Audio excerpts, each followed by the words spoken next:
എൻ്റെ പേര് ജിംസി, ഞാൻ ഈ പ്രദേശവാസി തന്നെയാണ്. താങ്കൾ ഇപ്പൊ പറഞ്ഞല്ലോ വഖഫ് എന്നത് ഒരു പാവനമായ നിയമമാണെന്ന്. പക്ഷേ ഇപ്പം മുനമ്പത്തുകാരായ ഞങ്ങൾ അതിനെ കിരാത നിയമമായിട്ട് തന്നെ കണക്കാക്കണേന്ന്.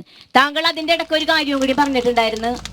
ഇവിടെ വർഗീയത സൃഷ്ടിക്കാൻ വേണ്ടി പല സംഘടനകളും അതുപോലെ തന്നെ പല രാഷ്ട്രീയ നേതാക്കളും ശ്രമിക്കുന്നുണ്ടെന്ന്. ഇവിടെ ഒരു വർഗീയതയുടെ പ്രശ്നമില്ല. ക്രിസ്ത്യൻ മുസ്ലിം പ്രശ്നമല്ല ഇത്. ഇവിടെ 610 കുടുംബങ്ങളുള്ളതിൽ 400 ചില്ലാനേ ക്രിസ്ത്യൻ കുടുംബങ്ങളുള്ളൂ, ബാക്കിയെല്ലാം ഹിന്ദു കുടുംബങ്ങൾ തന്നെയാണ്.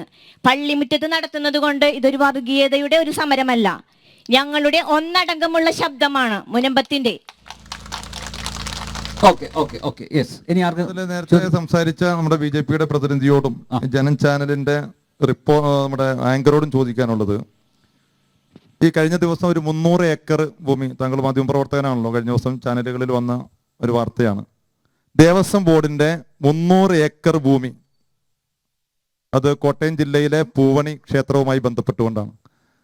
ഈ ദേവസ്വം ബോർഡിന്റെ ഭൂമി ഇതേ രീതിയിൽ ഒരുപാട് ആളുകൾ കയ്യേറുകയോ താമസിക്കുകയോ ഒക്കെ ചെയ്തിട്ടുണ്ട്. ബഹുമാനപ്പെട്ട ഹൈക്കോടതി കഴിഞ്ഞ ദിവസം ഇടപെട്ടുകൊണ്ട് ആ ഭൂമിയിൽ ദേവസ്വം ബോർഡിനും ആ ക്ഷേത്രത്തിനും, പൂവണി ക്ഷേത്രത്തിനും അതിൻ്റെ ആ അവകാശം തിരിച്ചു കൊടുക്കുകയും അവരുടെ പേരിലേക്ക് അത് രജിസ്റ്റർ ചെയ്ത് കൊടുക്കുകയോ അതില്ലെങ്കിൽ അവർക്ക് അത് ഉപയോഗിക്കാൻ കഴിയുന്ന രീതിയിലൊക്കെ ആക്കി കൊടുത്തിട്ടുണ്ട്. ഈ വഖഫ് ബോർഡിന്റെ വിഷയത്തിലുള്ള ഈ നിലപാട് തന്നെയാണോ ദേവസ്വം ബോർഡുമായി ബന്ധപ്പെട്ടുകൊണ്ട് ജനം ചാനലിനും BJP-ക്കും ഉള്ളത്? അല്ല, തീർച്ചയായിട്ടും അല്ല. കാരണം എന്താ അറിയോ, ദേവസ്വം ബോർഡിന് ഏതെങ്കിലും ഒരു ഭൂമി ദേവസ്വം ഭൂമിയാണെന്ന് സ്വയം തീരുമാനിക്കാനും അങ്ങനെ നോട്ടിഫിക്കേഷൻ പുറപ്പെടുവിക്കാനും സ്വന്തം നിലയിൽ തന്നെ അവിടെയുള്ള ആൾക്കാരെ കുടിയൊഴിപ്പിക്കാനുള്ള അധികാരമില്ല. ദേവസ്വം ബോർഡിന് ഏതെങ്കിലും ഭൂമി ദേവസ്വം ഭൂമി അതൊരു വാദം ഉണ്ടെങ്കിൽ അവർ ഏത് സ്വകാര്യ വ്യക്തിയും ചെയ്യുന്നത് പോലെ സിവിൽ കോടതികളെ സമീപിച്ച് സൂട്ട് നടത്തി കോടതിയിൽ നിന്ന് വിധി സമ്പാദിക്കണം. അതിന് സമാനമായിട്ടുള്ള അധികാരമല്ല വഖഫ് ബോർഡിനുള്ളത്. വഖഫ് ബോർഡിന് ഒരു ഭൂമി വഖഫ് ഭൂമിയാണെന്ന് തോന്നിക്കഴിഞ്ഞാൽ ഒരു കോടതിയെ സമീപിക്കേണ്ട ആവശ്യം നിങ്ങൾക്കില്ല. നിങ്ങൾക്ക് നേരിട്ട് നോട്ടിഫിക്കേഷൻ പുറപ്പെടുവിക്കാൻ പറ്റും. അദ്ദേഹം പറഞ്ഞത് ദേവസ്വത്തിന്റെ വിഷയത്തിൽ ഒറ്റ കാര്യം, വഖഫ് ബോർഡിന്റെ അധികാരം ദേവസ്വം ബോർഡിന് കൊടുക്കണം എന്നുള്ള അഭിപ്രായം ഉണ്ടോ? വഖഫ് ബോർഡിന്റെ അധികാരം പറയുന്നത് ഈ ചോദ്യത്തിന് മറുപടി, വഖഫ് ബോർഡിന്റെ അധികാരം ദേവസ്വം ബോർഡിന് കൂടി കൊടുക്കണം എന്നുള്ള അഭിപ്രായം ഉണ്ടോ? ഇവിടുത്തെ ക്ഷേത്രങ്ങളുമായി ബന്ധപ്പെട്ടുകൊണ്ടും ഇവിടുത്തെ വിശ്വാസികളുടേതായിട്ടുള്ള ഈ പറയപ്പെടുന്ന ഭൂമിയാണെങ്കിലും അതുമായി ബന്ധപ്പെട്ടുകൊണ്ടുള്ള അമ്പലങ്ങളാണെങ്കിലും ബാക്കി ഈ വഖഫ് ബോർഡ് എന്ന സംവിധാനവും ഈ പറയപ്പെടുന്ന പള്ളിയും മദ്രസയും മുസ്ലിങ്ങളായിട്ടുള്ള നേരത്തെ പറഞ്ഞ സിദ്ദിഖ് സേട്ട് എന്ന് പറയുന്ന മനുഷ്യൻ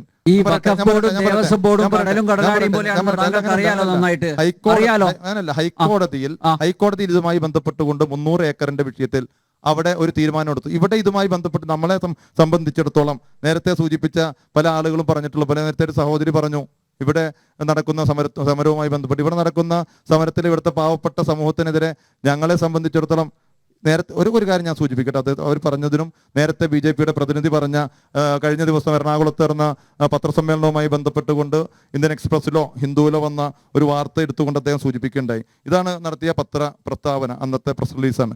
അതിലെ ഈ വിഷയവുമായി ബന്ധപ്പെട്ടുകൊണ്ട് വഖഫ് സംരക്ഷണ സമിതിയുടെ ആവശ്യങ്ങൾ, നടത്തിയ ആവശ്യങ്ങൾ, ഞാൻ ഇപ്പോൾ ഇതിൽ പങ്കെടുക്കുന്നത് കേരള മഹല്ല് കോൺഫെഡറേഷന്റെ പ്രതിനിധിയായിട്ടാണ് ഞാൻ. മഹല്ല് അതോടൊപ്പം തന്നെ ഇത് പറഞ്ഞ സമിതിയുടെ കൺവീനർ എന്നുള്ള രീതിയിൽ ഞാൻ സൂചിപ്പിക്കുന്നു. അത് ഈ വിഷയത്തിൽ മൊത്തത്തിലുള്ള ഒരു തെറ്റിദ്ധാരണ മുസ്ലിം സമുദായത്തിനെതിരെയും മുസ്ലിം സംഘടനകൾക്കെതിരെയും ഉണ്ടല്ലോ. അതിൽ പറഞ്ഞിട്ടുള്ള ഒന്നാമത്തെ കാര്യം, വഖഫ് ഭൂമി വിൽപ്പന നടത്തിയ ഫാറൂഖ് കോളേജ് മാനേജ്മെന്റിനെ പ്രോസിക്യൂട്ട് ചെയ്യുക. മാനേജ്മെന്റ് ഏതെങ്കിലും ക്രിസ്ത്യൻ സ്ഥാപനമല്ല, ഹിന്ദു സ്ഥാപനമല്ല, മുസ്ലിം സ്ഥാപനമാണ്. ആ മുസ്ലിം സ്ഥാപനമായ ഫാറൂഖ് കോളേജ് ഈ പാവപ്പെട്ടവർക്ക് വിൽക്കാൻ കഴിയാത്ത ഭൂമി വിറ്റവരെ പറ്റിച്ചിട്ടുണ്ടെങ്കിൽ ആ ഫാറൂഖ് കോളേജിനെതിരെ നടപടി സ്വീകരിക്കണമെന്നാണ് ഞങ്ങൾ ആവശ്യപ്പെട്ടത്.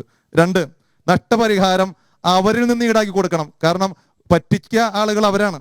അത് ഈ ഫാറൂഖ് കോളേജ് അധികൃതരാണ് ഇവരെ വിൽക്കാൻ പാടില്ലാത്ത, നിയമപരമായി വഖഫിന്റെ ഭൂമി വിൽക്കാൻ പാടില്ല എന്ന് അറിയാതെ വിറ്റവരല്ല, കൃത്യമായി അവർക്ക് നിയമം അറിയാം. ആ നിയമം അറിഞ്ഞിരുന്നിട്ടും ഈ പാവങ്ങളെ പറ്റിച്ചിട്ടുണ്ടെങ്കിൽ അവർക്കെതിരെ നടപടി സ്വീകരിക്കുകയും അവരിൽ നിന്ന് നഷ്ടപരിഹാരം ഈടാക്കണമെന്നാണ് ഞങ്ങൾ ആവശ്യപ്പെട്ടത്.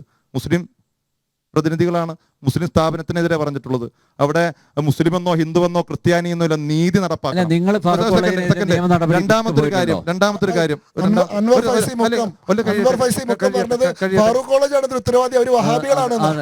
അതല്ലല്ലോ, വഹാബികളാകട്ടെ ജമാഅത്തെ ഇസ്ലാമിയാവട്ടെ ഫാറൂഖ് കോളേജാണ് ഉത്തരവാദി എന്ന് പറഞ്ഞോ? അൻവർ ഫൈസി മുക്കം പറഞ്ഞതാ ഞാൻ പറഞ്ഞത്.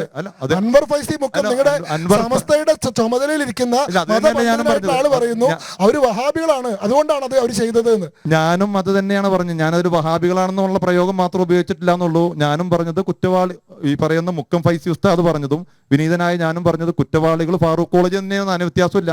രണ്ടാമത്തെ കാര്യം, ചെറായി മുനമ്പത്തെ വഖഫ് ഭൂമിയിലെ വൻകിട റിസോർട്ട് ബാർ മാഫിയകളെ സർക്കാർ ഉടൻ തന്നെ കുടിയിറക്കി വഖഫ് ഭൂമി സംരക്ഷിക്കണം. ഇവിടുത്തെ പാവപ്പെട്ടവരെ കുടിയിറക്കണമെന്നല്ല പറഞ്ഞിട്ടുള്ളത്. അതിന് നേരത്തെ ഒരു സഹോദരൻ പറഞ്ഞു ഇവിടെ പറയട്ടെ, ഞാൻ ഇടയ്ക്ക് ഇടപെട്ടാൽ എനിക്കത് പറയാൻ കഴിയില്ല. ഇവിടെ റിസോർട്ടുകളില്ല, ഇവിടെ 610 കുടുംബങ്ങളെ ഉള്ളൂ എന്ന് പറയുന്ന ഒരു സാഹചര്യം. മാഫിയ അല്ലെങ്കിലും ഇവിടെ ഈ പരിധി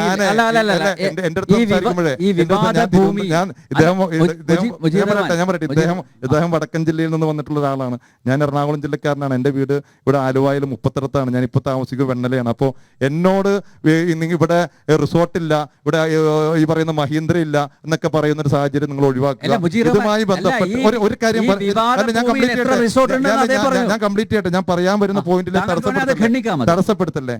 ജഗന്നിയന്താവായ നാഥനെ മുൻനിർത്തി ഒരു മനുഷ്യൻ, അദ്ദേഹത്തിന്റെ ഈ പറയപ്പെടുന്ന 404 ഏക്കർ അദ്ദേഹം ഈ പറയപ്പെടുന്ന ഈ കള്ളന്മാർക്ക്, ഈ ഫാറൂഖ് കോളേജിനല്ല അദ്ദേഹത്തിന്റെ മക്കൾക്കാണ് കൊടുത്തെങ്കിൽ നിങ്ങളൊന്ന് ആലോചിച്ച് നോക്കി, അവരുടെ മക്കൾക്ക് എത്രയോ വലിയ ഒരു സമ്പത്ത് ഉണ്ടാകുമെന്ന്. പക്ഷേ അദ്ദേഹം നാഥനെ മുൻനിർത്തിക്കൊണ്ട് അദ്ദേഹം ഈ പറഞ്ഞ ഇടയ്ക്ക് ശ്രദ്ധപ്പെടുത്തരുത്, സംശയം എന്ന് പറയാം.